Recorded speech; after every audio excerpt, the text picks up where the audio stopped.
अस्सलाम वालेकुम। सानिया टाइम में खुश आमदीद। उम्मीद करती हूँ आप सब खैरियत से होंगे। कड़ी का नाम सुनते ही मुंह में पानी आ जाता है और फिर कड़ी के साथ चावल हो और गर्मा गर्म रोटी हो तो मज़ा ही आ जाता है। आज मैंने सोचा कि मैं ना आज कड़ी बनाती हूँ।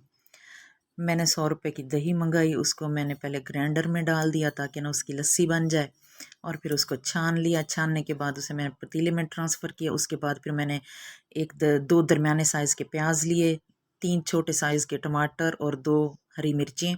इनको भी मैंने ग्राइंड कर लिया। ग्राइंड करके ना इनको इसमें फिर मैंने बाकी मसाले डाले, नमक, लाल मिर्च, हल्दी, गरम मसाला, धनिया, कुटी लाल मिर्च, ये सारे स्पाइसेस डाल के, क्योंकि इस तरह अच्छी ना मिक्सिंग हो जाती है।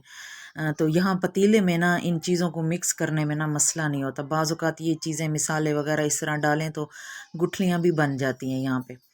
तो ये मैं इसमें ट्रांसफ़र करती गई उस पे। उसके बाद फिर मैंने इसमें थोड़ा सा पानी डाला, फिर आधा जग मैंने पानी का और लिया। उसमें मैंने 1.5 कप बेसन छाना। बेसन छानने के बाद क्योंकि इसमें भी गुठलियाँ होती हैं, ये छान छान लो तो फिर ये बिल्कुल स्मूथ हो जाता है। उसके बाद फिर मैं इसे ना एक एक चम्मच करके ना इसको भी ना मैं ग्राइंड कर दी। ग्राइंड में इसलिए किया है कि ना ये जब इसको लस्सी और ना इस मिक्सचर में डालो तो इसमें ना इसकी गुठलियाँ बन जाती हैं अगर डायरेक्ट बेसन डाल दें तो। अगर इसको ग्राइंडर में या बीटर के साथ इस तरह बीट के या ग्राइंड करके इस तरह मिक्स करके डालें तो यहाँ पे पतीले में ना इसके ना मिक्सिंग करने में और उसको ना घोलने में ना मसला नहीं होता, बड़ी आसानी से और स्मूथली है ना वो मिक्स हो जाता है। इसके बाद फिर मैंने बनाया पकौड़ों का मसाला। मुझे पालक नहीं मिली, पालक लाजमी इसमें डालनी है, थोड़ी सी आलू प्याज और बाकी मसाला वगैरह डाल के मैंने इसका मसाला बना दिया और इसको मैंने मिक्स किया। और इसके बाद ना इसको ना ये फर्स्ट बॉयल आया। जब बॉयल आता है तो इस टाइम ना ये थोड़ी सी ना गाढ़ी हो जाती है, तो इसमें आप और मज़ीद पानी ऐड कर लें क्योंकि बेसन इस कंडीशन में अभी कच्चा होता है।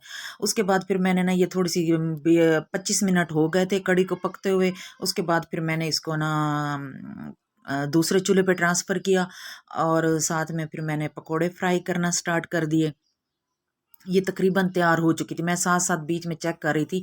जब तक बेसन का कच्चे जायका आना बंद हो जाए ना तो समझें कि तब आपकी कड़ी पक चुकी है।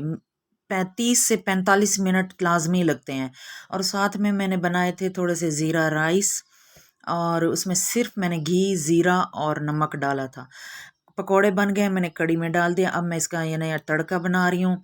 इसमें प्याज ब्राउन किए, ज़ीरा डाला, ये लाल मिर्चें डाली और फिर मैंने इसके ऊपर ना इसको डाल दिया। ज़बरदस्त खुशबू, बहुत जायकेदार मज़ेदार कड़ी तैयार हुई।